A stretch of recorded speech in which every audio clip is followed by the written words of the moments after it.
everyone, welcome again to the channel.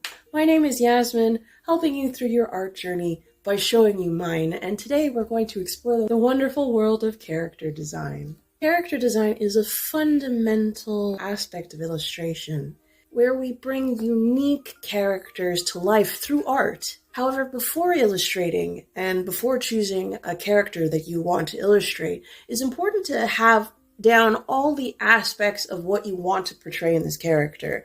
Know the character's backstory, the character's traits, as well as the reason that they participate or influence the narrative. To show an example, I'm going to go through the illustration process that I went through for one of my characters.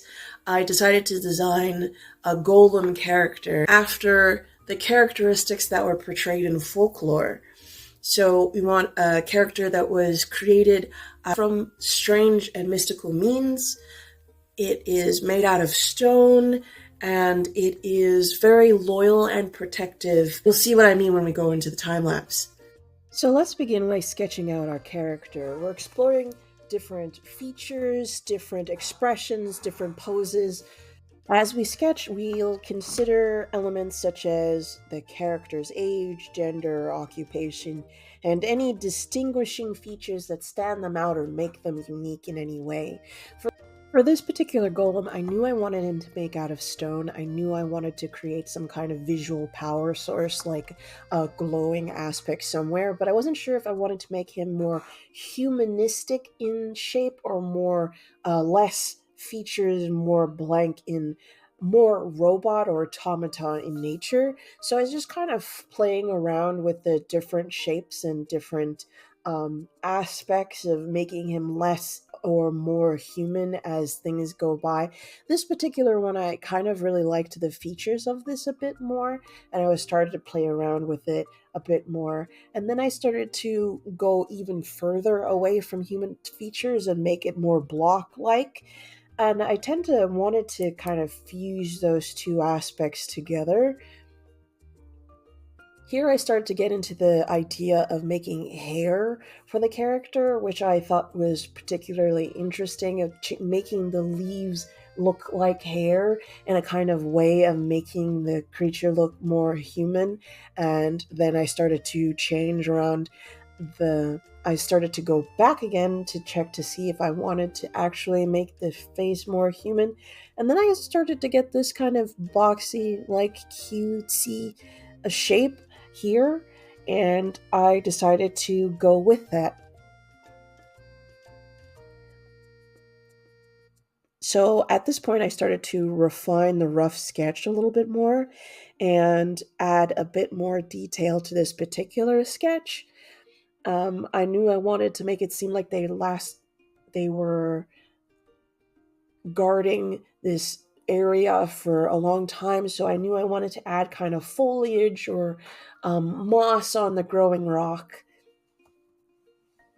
And I also wanted to play up the mysticism a bit more, or the magic element or scientific element a bit more. So I made his arms not quite attached visually. Maybe they were like held in place by some kind of magical means. Here's where I started to play with the various poses that we could work with.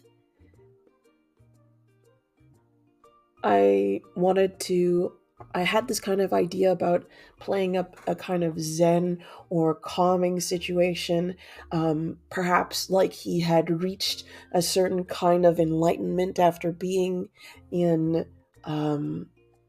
guarding and sitting alone and isolated for many, many years. So various sitting poses I played with, various martial arts I played with as well.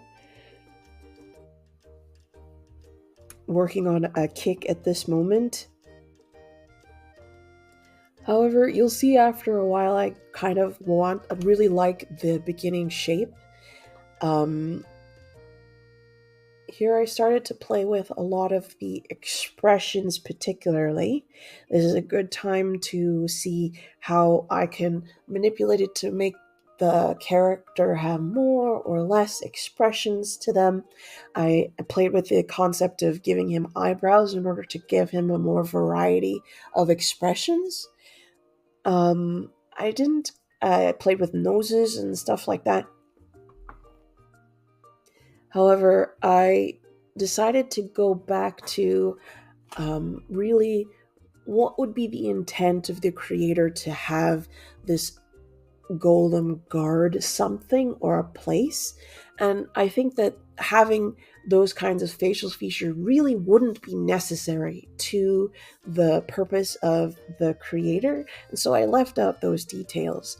Here I changed my idea from changing it to leaves to completely making it moss and grass and having it overrun on the golem.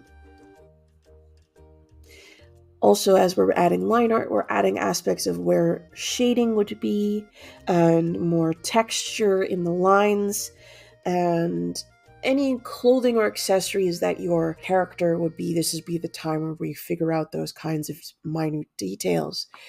My particular creature wouldn't have clothing, but he does have these details of cracked rock, of weathered lines, of moss and growing leaves and small flowers. Now we're playing up on the fun part, adding color to our character and bringing them to life. We'll explore how color choices can convey a character's personality traits and emotions and adding depth to the design. In this case, even though it's gray, I added warmer tones to the gray and warmer, more yellows into the green to make it more approachable, despite the fact that he looks quite large and intimidating. As we near the end of our illustration process, we add any final touches and details to polish our character design. Small details can make a big difference in character design, so we pay close attention to every aspect of our illustration. In this particular, it was adding little dots of pollen and little movements in the leaves and the flowers in order to add a more approachable aspect to the character. And there you have it, our illustration process from start to finish. I hope you found this video helpful and inspiring for your own illustration journey. If you enjoyed this video, please consider subscribing for more tutorials, tips, and inspiration for illustration and design. And remember, a small step can be a big leap forward. Okay, bye.